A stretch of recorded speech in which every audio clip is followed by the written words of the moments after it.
And yet, from what I understand, President Putin is not calling you up once a week to say, hey, what do you think, Alex?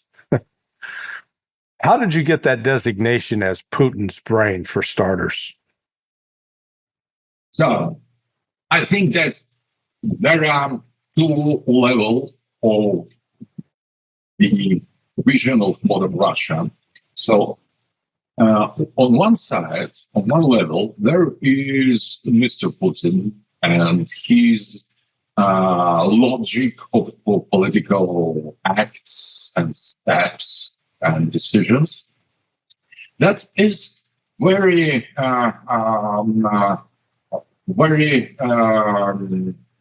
very difficult to decipher, to interpret, because he says one thing, he does different things. So he has no clearly defined ideology. He looks like a pragmatic person, but there is something more than that. So behind Putin, there is some logic that is not obvious, and he doesn't recognize its existence at all. So, and that creates a kind of enigma, the secret of Putin, because there is something behind him, and nobody could guess from outside what is exactly what the nature of this logic, of this ideology, of this geopolitical doctrine. And on the other side, and completely put in the different context, there are my explanations of the geopolitical state of Russian state, of Russian history, Russian civilization, Eurasian ideology, the vision of the multipolarity, the forced political theory, and many other things that have developed absolutely independently from Putin or from his politics. And when you put together these two pieces, political actuality of Putin's behavior on the international scale or inside of Russia, and you combine it, put together with my vision, you arrive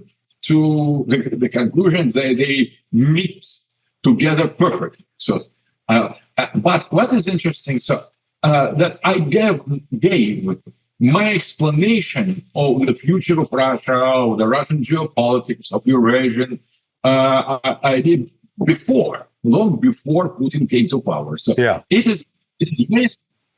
My analysis is not based on the personal relations with Mr. Putin, but on the analysis of logic of Russian place and role and world history, basing on the geopolitical laws that are totally independent from the concrete person who leads Russia. But Putin, and that was his special feature, and that is in the contrast with Yeltsin or Gorbachev.